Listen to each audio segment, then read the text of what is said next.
The fascinating twist in avoidant psychology is that the very actions that seem to push them away, such as chasing after them, showing intense emotions, or trying desperately to hold on, are the same behaviors they often end up showing when they feel completely rejected. At first, this might sound backwards, but for people with avoidant tendencies, emotional distance feels safe, and constant pursuit from their partner allows them to stay in control. They know deep down that no matter how much space they take, you are still there waiting.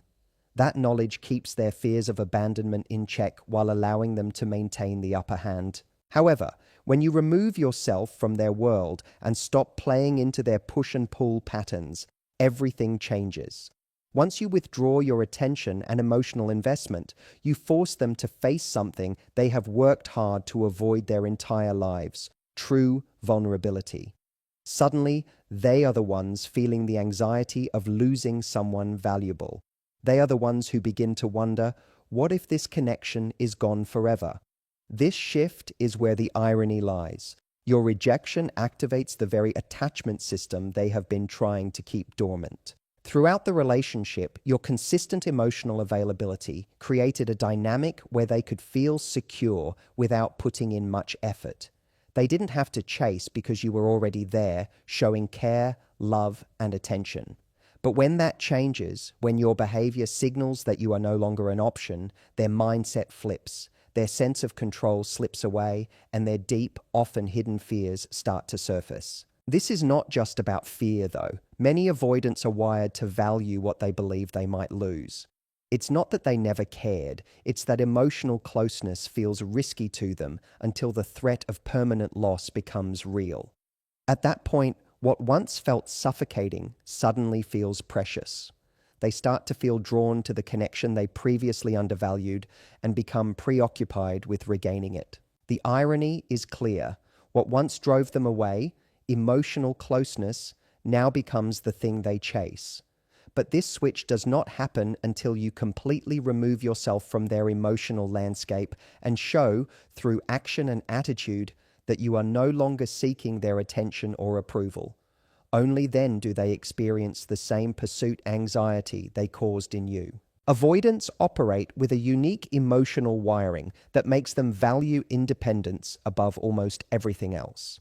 They often fear emotional closeness because it triggers deep concerns about losing their sense of self or being overwhelmed by another person's needs. As long as they feel secure in knowing that you will always be there, waiting, forgiving, and accommodating, they have little reason to question their distance. They feel in control and safe, assuming that the bond is unbreakable no matter how detached they become. But when rejection enters the picture, their entire emotional landscape shifts. Rejection strikes at the very heart of their unspoken fear: abandonment. It forces them to confront a possibility they have carefully avoided: losing the connection completely. Suddenly, the dynamic changes. Instead of feeling safe in their independence, they begin to feel unsafe in their emotional detachment. The loss of control forces them to recognize what they stand to lose, and the value of the connection rises sharply in their mind. This is not just a fleeting reaction, it's a deep psychological response. Avoidants often struggle with suppressed attachment needs. These needs are not absent. They are simply buried beneath layers of self-protection and fear. Rejection acts as a trigger, awakening these dormant emotions. Where there was once emotional calm, anxiety begins to grow. They start asking themselves questions they've long avoided. Was this connection more important than I admitted? Did I take it for granted? What if this person never comes back? On a subconscious level, rejection also challenges their pride. Many avoidants are used to being the ones who withdraw, the ones who set the pace of the relationship. When that control is taken away, it creates a profound sense of imbalance. Suddenly, they are no longer leading the dance. They are at risk of being left behind. That loss of power makes them uncomfortable, but it also sparks a desire to regain what they believe might be slipping away for good. This is why rejection works differently than other tactics. Pleading, chasing, or over-explaining only reinforce their sense of control, confirming that you're still emotionally invested. But genuine rejection, calm, consistent, and final, removes that safety net entirely. It forces them to feel what they've been trying to make you feel: uncertainty, longing, and fear of loss. And once those emotions take hold, the pursuit system kicks in, driving them to chase what they once resisted. Rejecting an avoidant effectively is not about anger, punishment, or dramatic gestures. It is about creating a shift in the dynamic that forces them to confront the possibility of real loss. This requires calm, consistent, and deliberate action. Any hint of emotional volatility or manipulation will only confirm their fears of closeness and reinforce their belief that distance is safer. The key is to remove yourself from their world in a way that feels final, not through words, but through behavior. The first step is to stop giving them emotional reassurance. Avoidants thrive when they know they can pull away and still find you waiting. Every check-in, emotional confession, or attempt to make them open up tells them you are still invested. Instead, cut off this supply. No long explanations, no dramatic speeches, and no emotional outbursts. Simply step back with quiet dignity. This calm withdrawal carries more weight than any words could. The second step is to redirect your energy toward yourself and your own life. Avoidants notice when the person they took for granted suddenly becomes unavailable, not just physically, but emotionally and mentally. When you begin focusing on your own growth, happiness, and stability, it sends a powerful message. You are no longer waiting around for them to change. This creates a subtle but profound psychological shift. They start to question whether they misjudged your value and whether they underestimated the strength of the connection. Consistency is everything here.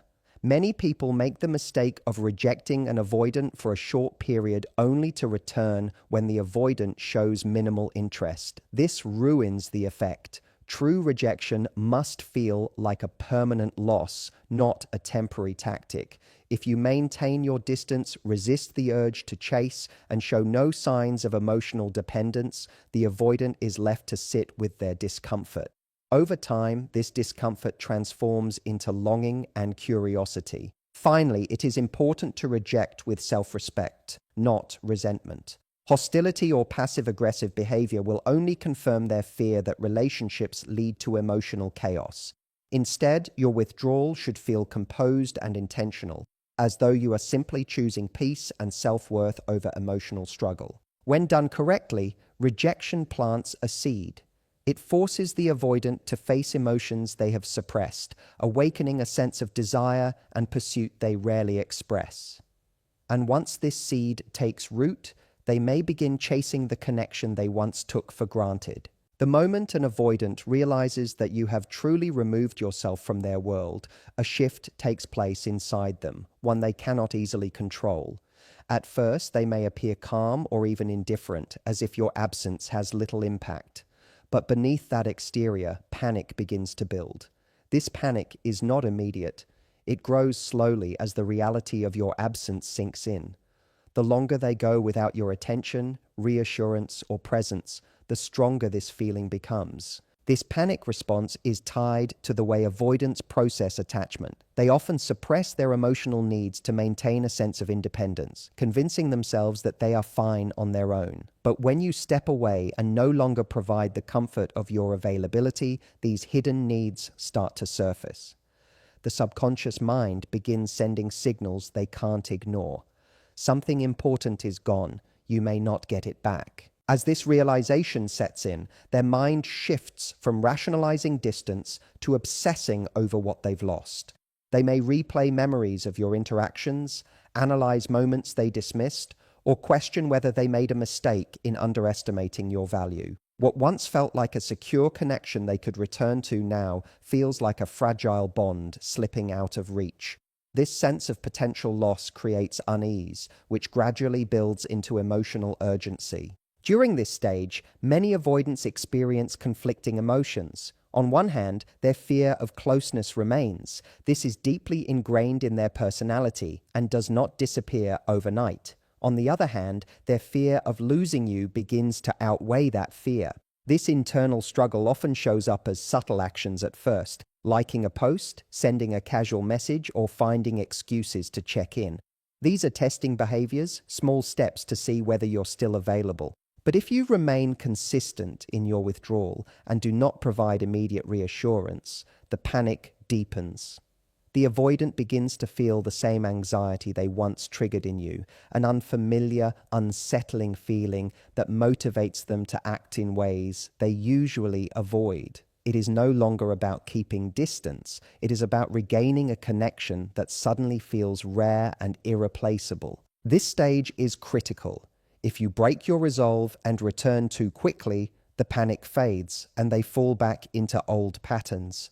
But if you hold your ground, the emotional discomfort grows strong enough to push them into the next phase, active pursuit. The pursuit phase is the point where the avoidant, who once seemed indifferent and detached, begins to move toward you with noticeable intent. This shift doesn't happen overnight. It is the result of the emotional pressure that has been building since the moment you stepped away. By this stage, they are no longer content with watching from a distance or convincing themselves they are fine without you. The anxiety of losing the connection has grown strong enough to override their usual instinct to retreat. At first, their pursuit may seem subtle. They might start with small gestures, liking your posts, sending light-hearted messages, or finding casual excuses to initiate contact. These early actions are tests. They want to gauge your response without fully exposing their vulnerability. If you respond warmly or too quickly, they may retreat again, feeling as though control has been restored. But if you maintain calm composure, answering politely yet without eagerness, their curiosity deepens and their desire intensifies. As their anxiety about losing you grows, these small gestures often escalate into more direct attempts to reconnect. They may begin initiating longer conversations, asking about your life, or reminiscing about shared memories. You may notice a shift in their tone, less guarded, more emotionally open. This is because their fear of losing you has reached a tipping point, pushing them to risk the very closeness they once avoided. The pursuit phase is also where self-reflection begins to take place. While avoidants are known for resisting emotional vulnerability, the fear of permanent loss often forces them to confront their own behavior. They may start to question why they pulled away in the first place, whether their avoidance was worth the risk, and if they misjudged your importance in their life. This inner conflict can make them more motivated to repair the connection than ever before. However, it is crucial to recognize that this stage requires balance on your part. If you rush to reassure them or quickly fall back into old patterns, they may lose the sense of urgency that drove them to pursue you. Instead, they might slip back into their comfort zone, assuming you will always be there no matter how distant they become.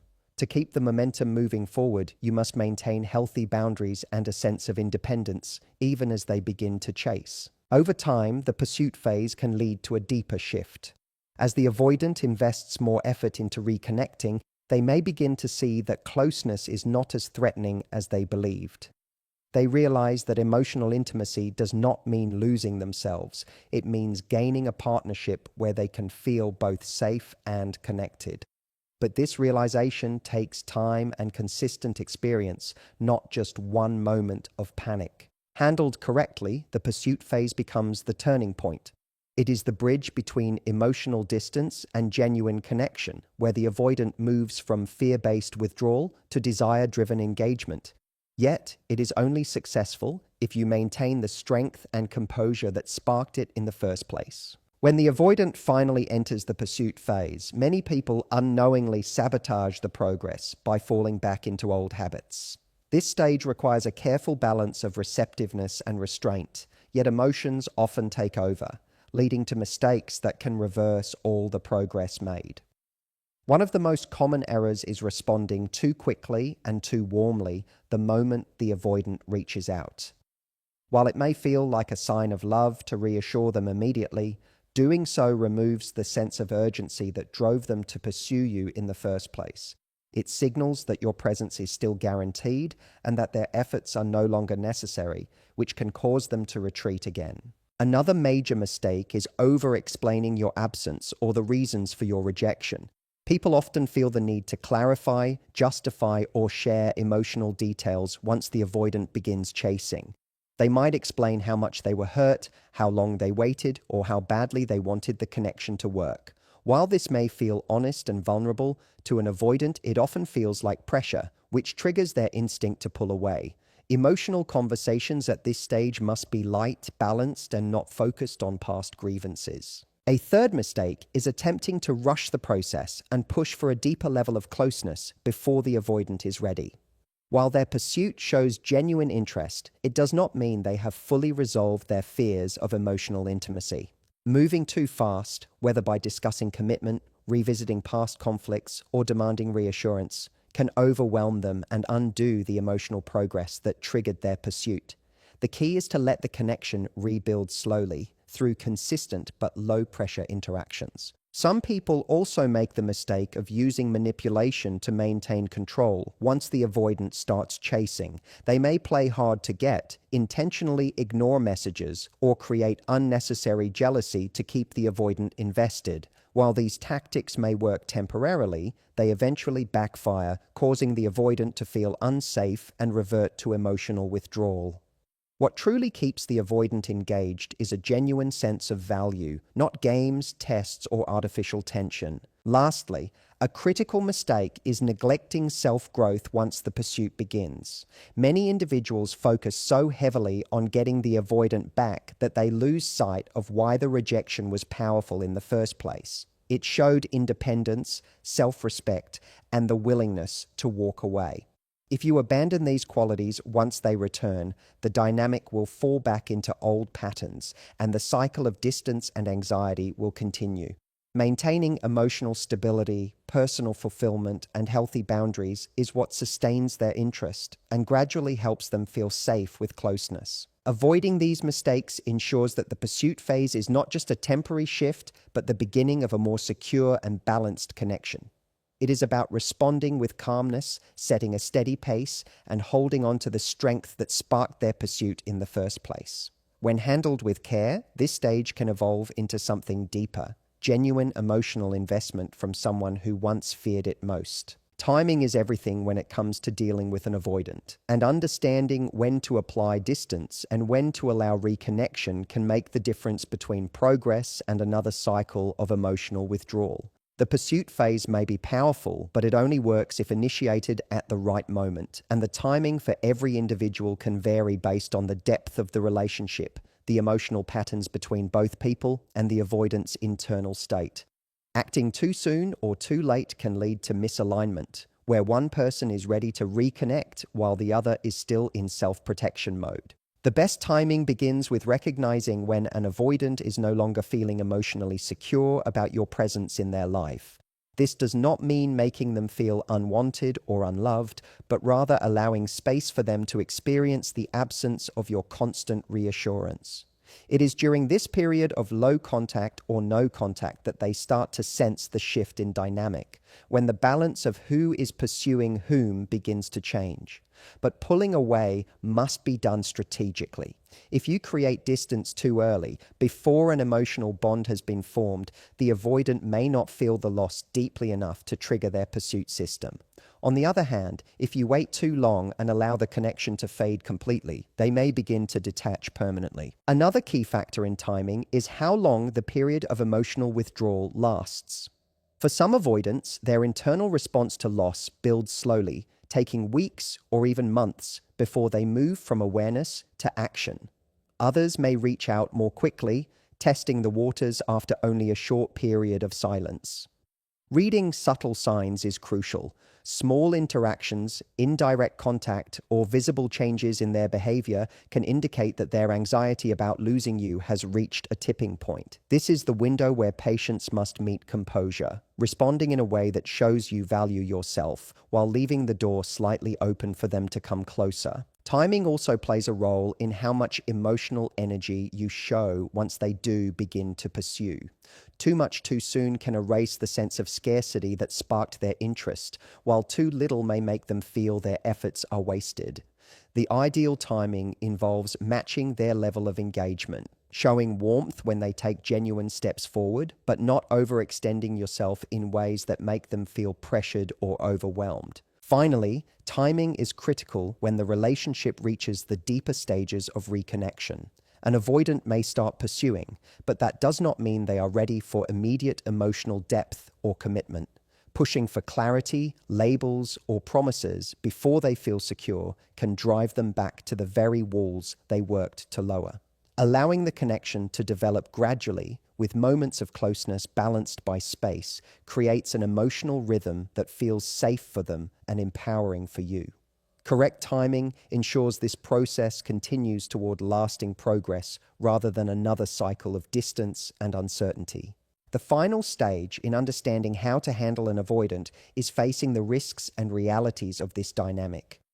While the strategies of distance, timing, and emotional composure can trigger an avoidant to pursue and invest more deeply, there are no guarantees that this will lead to long-term security or the relationship you truly want. The first reality to acknowledge is that an avoidant's core patterns are deeply ingrained, often shaped by years of emotional conditioning and past experiences. While fear of losing you may motivate them to reconnect, it does not automatically erase their fear of closeness or their instinct to retreat when they feel vulnerable. Expecting instant transformation is one of the biggest risks in this process. Another reality is that even when the avoidant begins to chase, it does not mean the relationship is fully secure. Many people mistake the pursuit phase for a permanent shift, believing the avoidant will now maintain consistent closeness without struggle. In truth, avoidants can still cycle between desire and withdrawal until they develop a stronger sense of emotional safety and self-awareness. If these deeper issues remain unaddressed, the old patterns may return, and the cycle of distance and pursuit can repeat itself, sometimes even more intensely than before. There is also the risk of losing yourself in the process. The emotional highs and lows of dealing with an avoidant can lead to a state of constant analysis, reading into every word, every message, and every action for signs of progress or rejection. This hyper-awareness can drain your energy, weaken your self-esteem, and shift your focus from your own well-being to managing their reactions. Maintaining personal strength, independence, and a clear sense of boundaries is not just helpful, it is essential to avoid emotional burnout. One of the hardest realities to accept is that some avoidants may never fully embrace intimacy, no matter how much they pursue after feeling the threat of loss. Their core fear of vulnerability may be stronger than their desire for connection, leading them to repeat old behaviors even after periods of progress. This is not a reflection of your worth, but a sign of how deeply rooted their defense mechanisms are.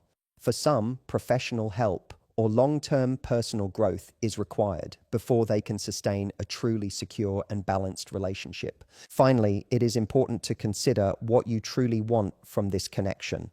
If your ultimate goal is a relationship filled with openness, consistency, and mutual emotional investment, you must ask yourself whether the avoidant is capable of meeting you there, or if you are settling for temporary pursuit without long-term change.